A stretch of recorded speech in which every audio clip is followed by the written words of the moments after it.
If we could start with Judge, if you could just talk about this last year and more than a year now, and how things changed, just at the courthouse and in your court, and how the response was, in the courthouse and from staff and things like that, and how you've continued to move forward on the volume that you're having. Yeah. Well, let me give you just a little background. I was just coincidentally part of a group commissioned by the chief to develop a pandemic bench book. And I can tell you, I never thought for a million years we would actually need to use that as a guide. But the chief had a national conference back I think it was November of 2019. And then, all the judges were invited. So I went to that. We got some great ideas. And I remember specifically somebody from one of the tables, which had a lot of people from Douglas County, saying, this is just, it's going to happen. It's just a matter of when. And still, nobody believed that it would happen. So that brings us up to 2020. And I was actually on vacation with my family and came back with all of the restrictions in place, and did not go back to the courthouse because I wanted to keep everybody safe. So I had isolated at home and was immediately forced to try to figure out how to do online and remote hearings. I'm fortunate because my courtroom clerk, we do electronic recording. So she was able to do that really from anywhere. So we both kind of tested it out. I upgraded my internet system at home to the Cox Gigablast. She already had that. And then the bailiff just quickly started sending out emails to everybody that this was what we were going to start doing. And so I think that because of that circumstance of being out of the country, I was the first one to kind of put that in place in Sarpy County, but certainly that's where everybody ended up eventually. We got free access to WebEx from the state. We eventually got access to Zoom as well. And I think it just depended on the judge's preference and comfort level, what they used. District court was a little different. I think we all felt more comfortable continuing cases because they were cases we had scheduled. County court, I know, wrestled a lot with the arraignments that they had, because sometimes that would be hundreds of people scheduled to come in, and that wasn't a date that was given by the court. It was a date given by law enforcement on their tickets. So I know eventually they did continue some of those, but they had people there willing to serve the participants that showed up in person. We had great help from the county.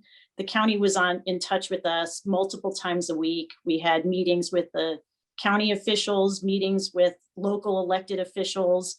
And in each of those meetings, Sarah Schramm, the health director for Sarpy and Cass County, was present. So she was constantly giving us information. She came in and basically screened our courtrooms and to tell us what we could do to keep everybody safe. And the county paid for everything. They gave us any sort of plexiglass barriers that we could use, the hand sanitizer dispensers, any sort of gloves and masks. The state gave us some too. Those were interesting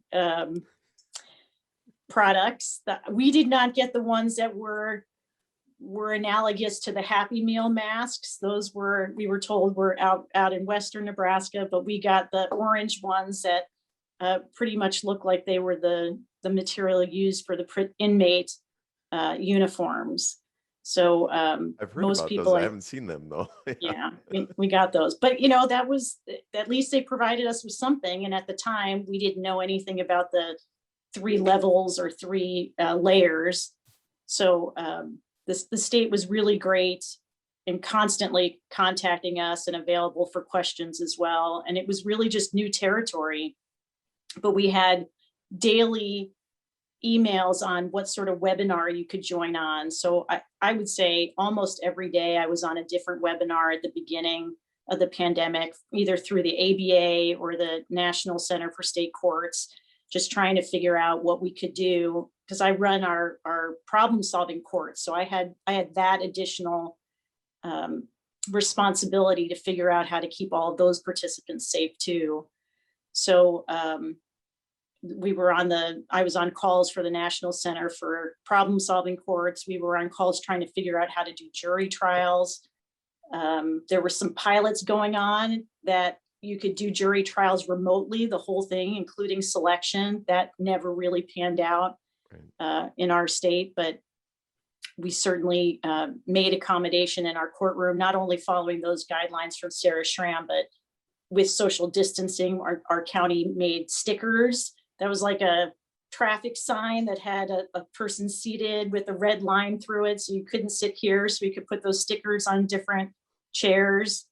And then most of us used the county boardroom, which with socially distanced chairs, you could seat about 50 people in there. So I've had 4 jury trials since the onset of the pandemic, and all have gone really well. I know we postponed them for several months. We kind of followed federal court and Douglas County.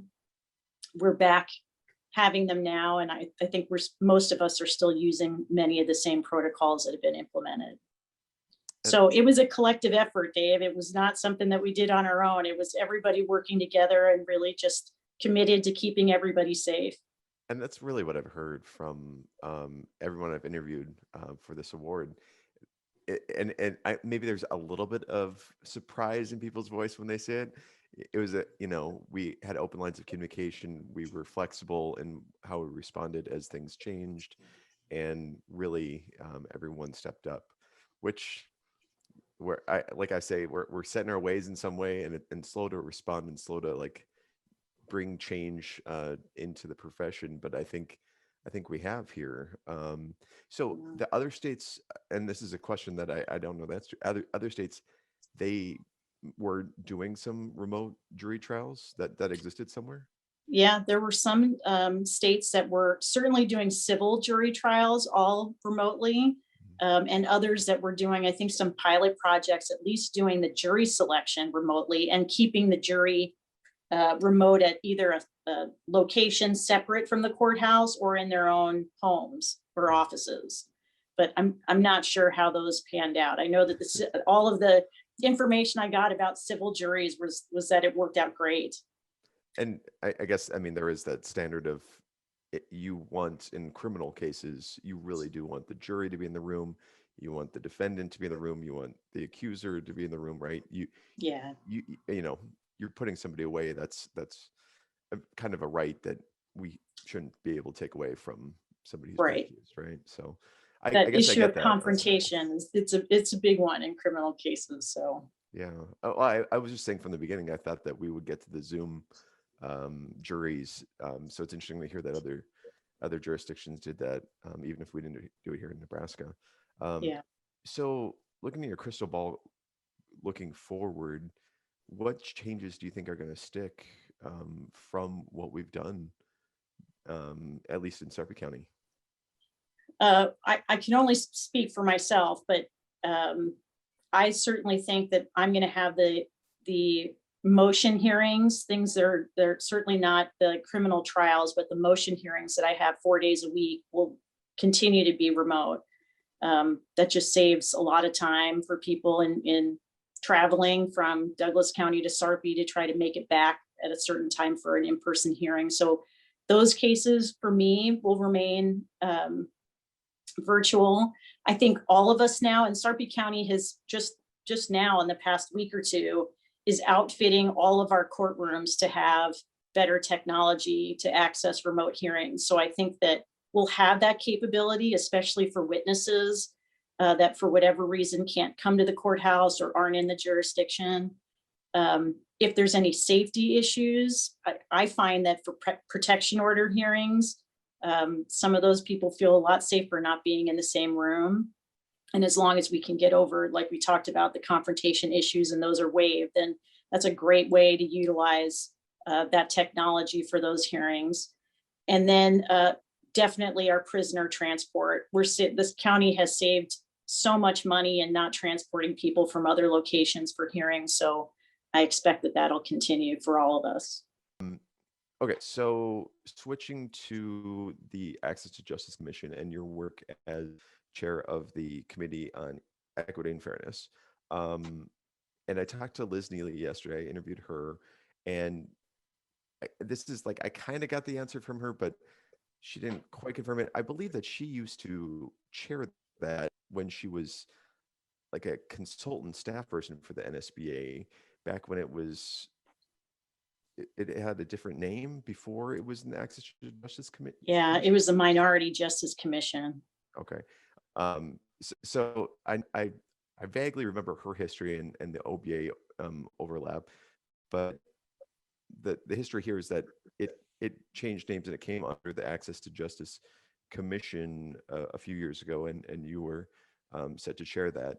Can you talk a bit about the work that's been done since you've taken over?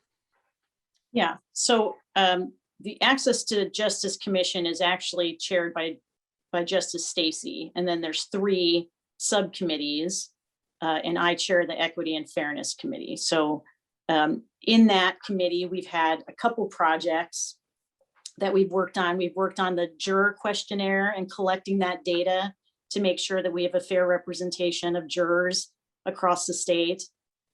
We've submitted just recently a proposed rule change to the Supreme Court to try to better collect that data. And then once we collect it, we have to figure out how to analyze it, which will be another project because that's funding that we'll have to find to get that done. We've been working on the text reminder systems with the courts. So when somebody has a court date coming up or they have a fine to pay, they would get a text reminder.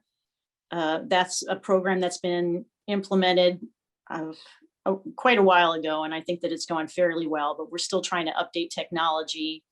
And that, that changes as more and more people get certain different types of technology where they can access that information. And then our last project recently was the equity and diversion training. So I had been involved in a training for the trainers that was a collaborative effort with the Supreme Court and Inclusive Communities. And we developed our own tailor-made program to the state, and now all state employees have to be trained in this full-day equity and inclusion program. So I think Liz is a trainer and I'm a trainer, and we train each person who's been in who's been an employee, and now all new hires as well. So that's been a great effort. And that really is an eye-opening experience, I would guess, for some of the new employees, right? Yeah, absolutely. It is. And that's changing too, but it's actually, that was something that was implemented even before Chief Heavican had issued that racial equity initiative. So it really fell in line quite nicely with that. And I know that survey has come out. I think they might have extended the deadline for the survey to get some more input from non-lawyers. I know that there was a huge amount of lawyers that had submitted some feedback, but once we get that, then that'll probably lead some more direction on what we're going to do next. Can you talk a little bit more about the juror questionnaire and what it's trying to seek out in terms of what sort of, not questions, but what sort of ideas are they trying to get at with the juror questionnaire? So there was a confidential form in the back of the juror questionnaire that would ask you for racial and ethnic gender identity. And that was supposed to be collected by various jurisdictions. And that's where we really saw the problem. It wasn't being collected, either wasn't being collected at all or wasn't being collected in a way that it could be analyzed, and that wasn't burdensome for the clerks who were holding on to that information. And that was the thought behind that, was to gather that information to analyze to see if there's a fair representation of minorities within our jury pools. So it's been a project that's been going on for a long time. We're just trying to now bring it up to speed, up to the 21st century, to find out how we can collect that data and then utilize that data to make it a more equitable process for all the defendants that come to court. Absolutely. No, that's very important. I'm Yeah. really glad that that's being focused on. And the texting notice for small claims for tickets and things like that. I mean, that is an issue of equity and fairness, because that is the main communication form Right. for a lot of lower income people, and minorities would be the phone, texting, not necessarily email, not necessarily paper mail, but texting, right? Right. And that the hope is if they get that reminder, then it's going to reduce the failure to appear rates, which will reduce the warrants, the capiases that are issued, and people that are having to sit in jail for unpaid fines. And until the legislature changes that, I know there's another bill now about not incarcerating individuals who have unpaid fines, but until that happens, that's a possibility. And the cost of the text messaging, compared to what's obviously Right. makes Yeah. financial sense too. Yeah. Correct. Yep. Those are really exciting initiatives. Wow, that's doing a lot right there. I have to It's a say, lot, but we still feel like we need to do more, and we're always open for new ideas. And I know that we're really anxious to get the results of the survey back so we can get started on some new projects. and so if there are attorneys that are watching this on social media when it's posted, they have an idea, they're interested in something, they can contact Amy Prenda at the commission, or you as chair, and Yep. connect up on possible initiatives. Absolutely. And Liz Neely as well, but Amy's part of our group. So either one of us would certainly take that information gladly. So yeah. Oh, that's great. I haven't been paying attention to mock trial. Did the team win again this year? Because I haven't paid attention to anything. We came in second in state. Prep came in first. But I mean, it's just back and forth now, isn't it? It's just gonna. it is back and forth. But Wow. I feel Jerry and I felt really good about it because we lost 4 of our girls from last year. Yeah. So we had almost a brand new team. We only had 2 people come back that were repeat members. So for a brand new team, making it to states and then making it to second in the state was a huge accomplishment. And the technology interface, it was Zoom, or was it Yeah. in person? Yeah. It was Wow. Zoom. The whole thing was Zoom. Doris cut down the number of trials. So we only had three trials on the regional level, but everybody did. Like, she coordinated the whole thing across the state. So it was pretty fairly balanced. And I really liked it, actually, because we got judges that we'd never seen before. We had Right. judges from out west who have a completely different take than our local judges here. Right. So I thought that was a good experience for the kids. And then the state competition was, everybody did the same thing. You have 3 trials, you do 2 one day. No, she had it over a 4-day period. So you only did 1 trial a day. But everybody got to do the first 3. And then at night, that 3rd day at night, she had everybody call in and she announced the top 2. And then you had to go the next day. Was there any issue with the objections with the remote? I know it's just so fast and Yeah. crazy how they get these objections in so quickly. I was wondering if timing became an issue and there's a bit more of a. No, she had everybody verbalize it and use a red note card, so that if there was, an error in the or a fail in the audio, at least the judge could see the note card. So they were waving around these red note cards. That I know other people had really poor technology. Right. But we didn't. We chose to do it differently. Each one of our students was at their own house. Oh, wow. So they all had really good internet. So we never had problems until the state competition. And then she made us go into the school. And of course the school had crappy Wi-Fi. So should have been in your living room with the Giga yeah, Blast. it should have been. Yeah. That was the only real challenge, was trying to coordinate the school's direction on what you could do with social distancing and masks and things like that. But we, even with the school stuff, we didn't have to use, the kids were far enough away from each other. They didn't have to wear masks when they were performing. So that was good. Some other students had to wear the masks, and that was just terrible. Yeah, I don't know how you could get full performance points.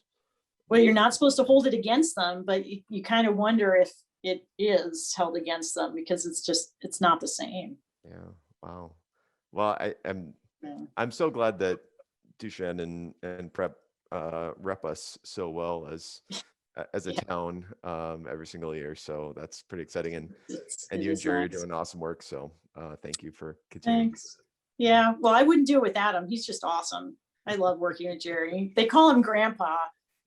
So his positive, caring energy is just yeah, infectious. It really it is. is. It Yeah. really is. He's such a wonderful man. So I love doing it, but a big part is because of him. Well, thank you for all of your time, Judge. Really Sure.